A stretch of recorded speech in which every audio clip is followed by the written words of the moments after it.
Bienvenue, comme chaque semaine, pour cet astro-oracle, donc du lundi 25 septembre jusqu'au dimanche 1er octobre. Donc, on va regarder un petit peu les aspects planétaires en présence, hein. Donc, il y a vraiment l'importance de la pleine lune, hein, qui aura lieu vendredi. Et puis, il y a aussi d'autres aspects, notamment avec les astéroïdes dont je vous avais déjà parlé il y a 2 semaines, hein, Vesta et Pallas Athéna. Et enfin, des aspects assez beaux, je trouve, avec Mercure. Donc, je vais commencer par là, puisque lundi, on a Mercure qui est donc toujours dans le signe de la Vierge, hein. Vous savez qu'il est sorti de sa rétrogradation. Il sortira définitivement de ce qu'on appelle la zone de rétrogradation, c'est-à-dire les degrés sur lesquels il a passé, hein. Et donc, il fait un trigone à Jupiter. Et on verra aussi que samedi, il fait un trigone à Uranus. Donc, même si, forcément, on le verra, la pleine lune peut mettre en lumière des dynamiques, surtout des dynamiques relationnelles, avec quelque chose d'un petit peu chaotique, hein, ou pas forcément facile. On essaiera de regarder un peu plus profondément tout ça. Je trouve qu'au niveau peut-être de la promesse d'une nouvelle perception ou de prise de conscience ou d'élargir notre vision, cette semaine parle de ça. Alors c'est vrai, ça reste que dans des signes de terre, hein. Donc dans des signes de terre, il y a quelque chose qui se fait peut-être plus lentement, hein. Ce sont des choses qui petit à petit se déposent en nous, hein, ou des consciences, des nouvelles idées, des nouvelles visions, hein. Euh, Jupiter et Mercure, c'est des planètes dans ce qu'on appelle le Thema Mundi. Le Thema Mundi, c'était un peu la carte qu'utilisaient les anciens pour le système de domiciliation. Mercure et Jupiter, d'habitude, sont toujours en opposition, hein. Vous avez Mercure qui régit la Vierge, Jupiter qui régit le Poisson, hein, et vous avez cet axe, donc Vierge-Poisson. Vous avez le Mercure des Gémeaux et Jupiter qui régit le Sagittaire, hein, et pareil, vous avez cet axe. Donc là, ils s'alignent lundi. On pourrait dire que le mental messager ou qui analyse ou notre plan, j'allais dire des idées, s'aligne avec la grande vision de Jupiter, avec le grand sens peut-être aussi. Alors n'oublions pas que Jupiter est toujours rétrograde, donc ça veut dire que ça peut venir vraiment de l'intérieur, mais il y a la possibilité quand même, je trouve, euh, peut-être d'avoir une vision nouvelle sur certaines choses, d'ouvrir aussi notre... moi, j'aime bien voir Jupiter, comment je pourrais le dire, d'aller regarder d'autres territoires inconnus, hein. Donc là où Mercure, sur le domaine de la Vierge, il va être comment j'ordonne mes pensées, comment j'ordonne mon quotidien, avec une forme aussi parfois de rigidité, hein, sur la façon dont on peut concevoir cet ordre. Jupiter, il amplifie tout ça et il nous dit peut-être aussi, et on le verra notamment, parce qu'il y a beaucoup la présence d'Uranus cette semaine. Uranus sera en carré à Vénus, Uranus donc est en trigone aussi à Mercure, et Uranus c'est une planète qui est disruptive, c'est-à-dire qui nous aide un petit peu, pour ceux qui sont familiers avec le tarot, comme la maison Dieu, des fois à effondrer certaines choses, hein. Euh, donc Mercure, trigone Jupiter, c'est ouvrir la semaine sur euh, nous laisser traverser par la possibilité que ce qu'on pensait jusqu'ici était peut-être trop limitant, dans le sens, pas forcément limitant au sens du développement personnel, les pensées limitantes, mais on regardait dans le petit. Et Jupiter, il nous demande d'aller regarder dans d'autres territoires peut-être, et on le verra avec Uranus aussi, une autre manière de voir, hein. Donc comme on voit aussi que cette semaine, beaucoup de des symboles astrologiques nous parlent aussi de nos relations entre nous et l'autre. Il y a peut-être, si on tisse du semble entre tout ce qui se passe cette semaine, c'est peut-être aussi regarder nos relations depuis une autre perspective et s'ouvrir aussi à ce qu'on croyait être. euh, Peut-être qu'on était, comment dire, prisonnier, hein, de vouloir contrôler une certaine vision du monde, une certaine vision de nous-mêmes et une certaine vision de l'autre, hein. La semaine continue ensuite avec mercredi. Vous avez Vénus qui rencontre Junon, c'est pas la première fois, hein. Ça veut dire que le carré entre Uranus et Vénus, qui aura lieu 2 jours après, vendredi, qui est aussi une série de 3 qui a commencé à peu près depuis le mois de juin, fin juin, début de juillet, ça nous parle de quelque chose. Donc, moi, j'ai toujours les aspects, quand il y a des rétrogradations, souvent, il y a quelque chose en 3 actes, hein, un petit peu comme le début de la pièce, où vous ne savez pas trop ce qui se passe. Ça, c'était peut-être fin juin, début juillet, avec le premier carré, une sorte de climax, hein, qu'on a eu en août, et puis après un dénouement, hein. Et c'est peut-être ce dénouement justement cette semaine avec aussi ce que je vous disais, cette idée que ce qui se dénoue ou ce qu'on détisse dans le domaine affectif peut libérer aussi notre vision et libérer aussi certaines choses. Donc, pour revenir à Vénus, Vénus, c'est la représentation, on va dire, c'est l'image archétypale du principe amoureux, du principe d'harmonie, du principe de beauté. On sait qu'elle est toujours en Lion. Junon, c'est cette image de l'épouse souveraine qui souvent a très mauvaise presse dans la mythologie, hein. Junon, Héra, comme je vous le disais, il y a quelque chose justement où, au nom de maintenir l'harmonie, elle est souvent prête au jeu de pouvoir, à la vengeance. Enfin, il y a quelque chose d'erroné. Moi, je me suis toujours dit, Junon, c'est une image archétypale à relooker, entre guillemets, où il y a peut-être, elle vient peut-être nous dire qu'il y a quelque chose d'autre à inventer dans l'engagement, dans nos relations, dans nos capacités à nous décentrer de l'autre, mais aussi à nous recentrer, hein.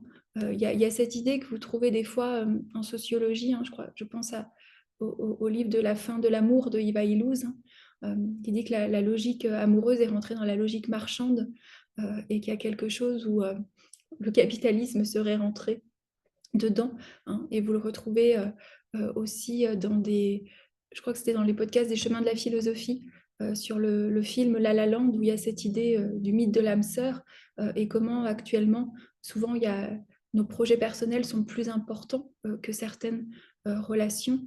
Donc Junon-Vénus, je trouve en Lion, ça dialogue là-dessus entre notre besoin de nous asseoir sur notre trône, Vénus en Lion, en défendant certaines valeurs, en étant souverain, souveraine. Euh, et Junon, elle va nous parler de comment justement, depuis ce lieu-là, on co-règne avec d'autres, on s'engage. Et j'amplifierais, hein, je pense que c'est valable pour les relations affectives amoureuses, mais aussi pour beaucoup de nos relations. Et là, le carré à Uranus qu'on va avoir donc à Vénus juste après la pleine lune, quelques heures après la pleine lune, et le carré à Junon qui aura lieu samedi, Uranus, elle veut nous faire voir quelque chose d'autre, on pourrait dire, mais elle a aussi cet aspect d'inattendu, d'imprévisible, de quelque chose qui viendrait libérer une énergie qui était stagnante, viendrait nous faire un petit peu une révolution. Alors, je ne vous dis pas qu'un aspect en une semaine va vous faire la révolution de toute votre vie, mais pourquoi pas, hein. Mais il y a cette idée, je trouve, que Uranus, en dialogue avec Vénus en Lion, en taureau, il y a quelque chose par rapport à l'ordre de nos valeurs, des valeurs qu'on défend, du principe amoureux. De comment aussi peut-être Uranus veut nous libérer de certaines chaînes, de certaines représentations. Uranus, je trouve qu'il nous appelle aussi à cette liberté, et l'ombre d'Uranus, c'est l'hyper-individualisme aussi. Ce serait un individualisme exacerbé qui est dans l'ordre du concept et qui des fois nous éloigne du cœur, hein. Et je trouve qu'il y a quelque chose qui n'est pas évident et je n'ai pas du tout la réponse. Et comme vous savez, je prêche à chaque fois rien du tout. Mais je trouve qu'il y a cet équilibre entre ce qu'on met en commun, ce qu'on garde pour nous, jusqu'à quel point on peut se décentrer aussi dans une relation. Ça, c'est la beauté de Junon et Vénus, c'est de pouvoir mettre nos énergies au service de l'autre. Et à quel moment il y a une trahison peut-être qui se fait. Et Uranus, souvent, quand il est en transit, c'est cette sensation d'étouffer dans quelque chose, d'étouffer dans un modèle et de vouloir en sortir. Et quand vous reprenez un petit peu certaines versions de la mythologie, le mariage de Junon et donc Héra et Zeus, hein, il y en a certains qui vous disent qu'il a duré pendant presque 300 ans, hein, ce serait Zeus. Alors, il y a certaines versions où Zeus aurait pris l'aspect d'un oiseau pendant un orage et le pauvre, il était blessé, donc Héra l'aurait récupéré et là, il y aurait eu un engendrement. Après, certains disent que justement, leur engendrement aurait duré à peu près 300 ans, hein, qui est le temps en fait pour qu'une ancienne culture absorbe une autre, hein. Donc, les mythes peuvent être lus à plusieurs plans. Je pense qu'il y a ce plan qui nous connecte à l'anima mundi, à l'âme du monde, et puis il y a aussi des fois ils répondent, comme l'astrologie répond à un contexte, hein.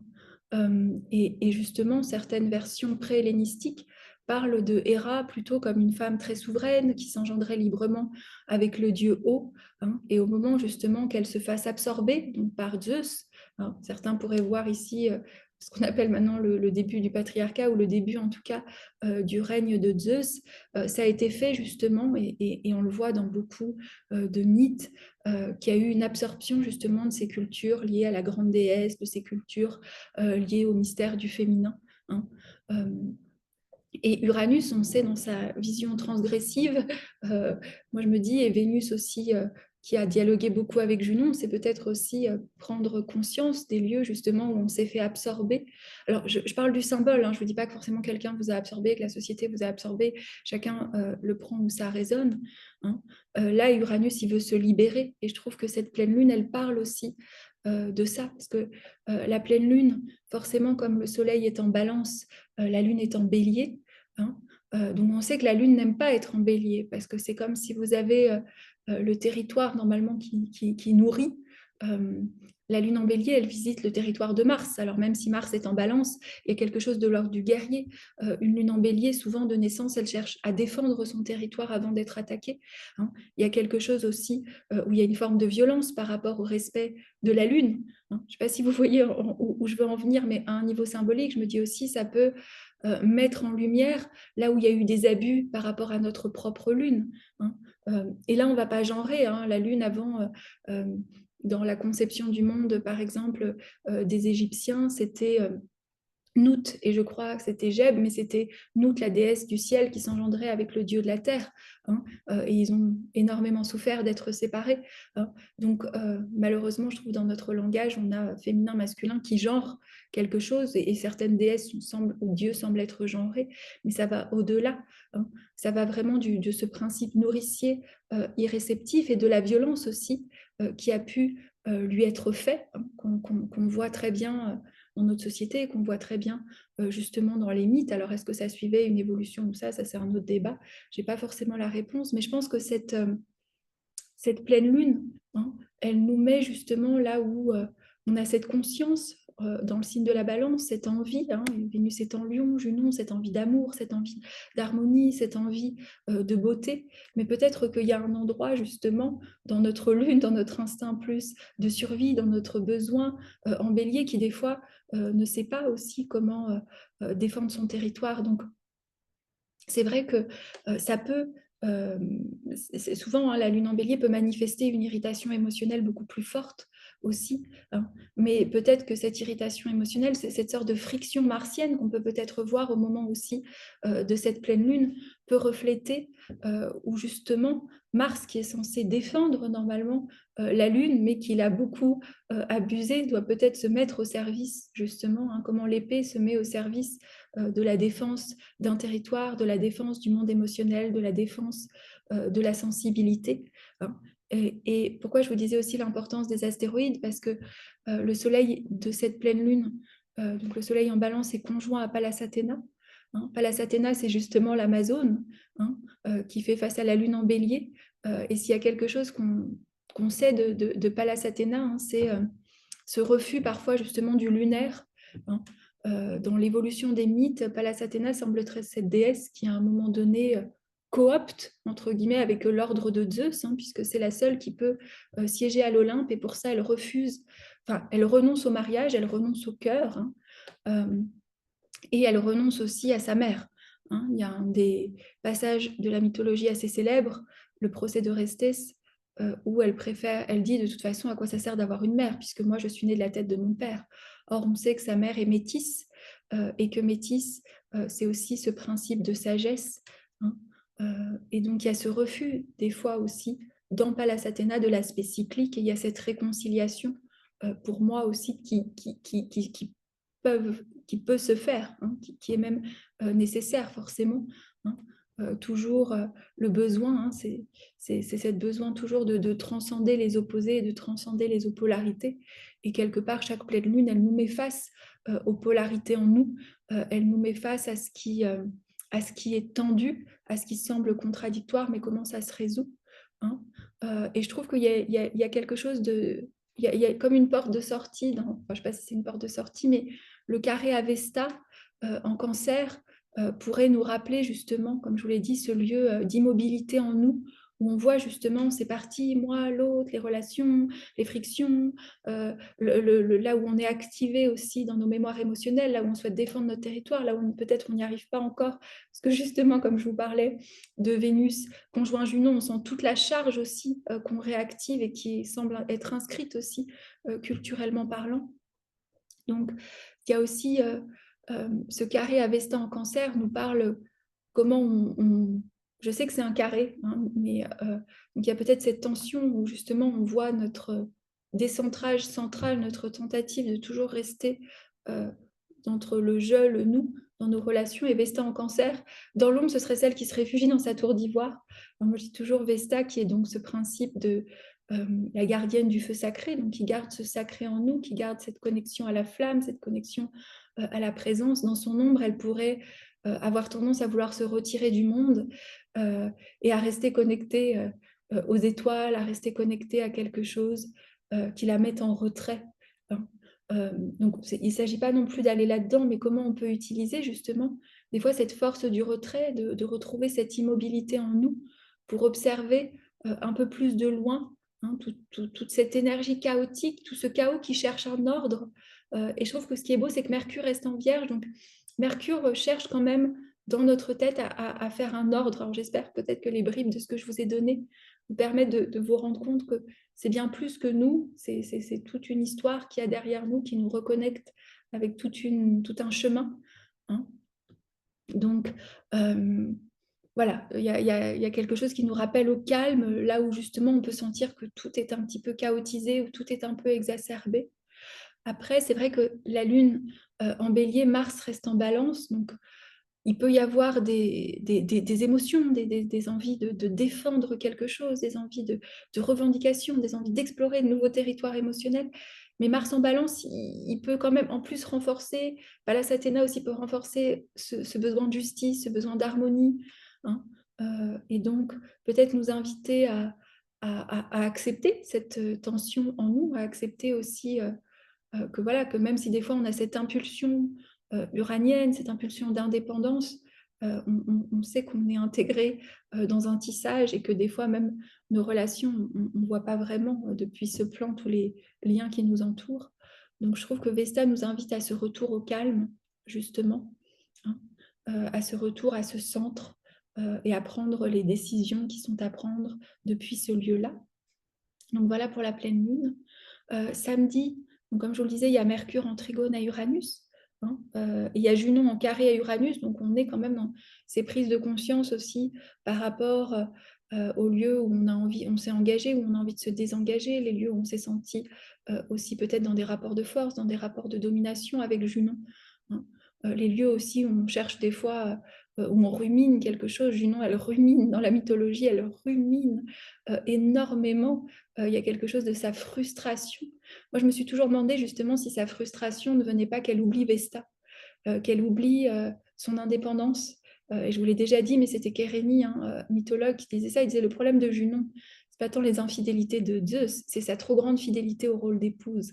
Et je pense qu'en effet, quand on s'enferme dans une image archétypale, quand on s'enferme dans quelque chose, il y a d'autres parties en nous qui crient famine. Hein. C'est un petit peu comme dans votre thème, quand vous donnez à manger ou quand il y a une planète qui semble prendre le dessus, les autres vont crier famine et vont souvent se manifester en nous, à l'extérieur de nous, dans leur ombre, dans si vous voulez décoder. Pour vous prendre un exemple, Uranus dans l'ombre, quand on ne reconnaît pas notre besoin d'indépendance, de liberté, ça va être dans les relations, ça peut être vraiment cette rencontre à l'extérieur de nous par des personnes qui ne sont pas disponibles, qui sont fuyantes. Ça peut être sensation que toujours tout est chaotique autour de nous. Hein. Quand on n'intègre pas Pluton en nous, on a la sensation souvent qu'on est dans des jeux de pouvoir, des jeux de contrôle, des rapports de force, qu'il y a quelque chose de très dramatique à l'extérieur de nous. Hein. Je ne dis pas non plus que c'est un chemin facile, hein, ce sont des pistes. Donc voilà, qu'il y a une dimension intérieure à l'archétype et aussi une manifestation extérieure, ce qui nous laisse penser que vraiment il y a une intelligence cosmique, j'allais dire, dans lesquelles nos thèmes font partie. Donc voilà pour cette semaine, voilà pour les éclairages. Je vous remercie. Comme d'habitude, je vous ai mis dessous. Maintenant, mon site est enfin actualisé. Et je reste disponible pour les consultations et je prépare aussi ce dont je vous avais parlé d'un rendez-vous mensuel un peu plus approfondi pour le mois de novembre. Je vous souhaite à tous une très belle semaine.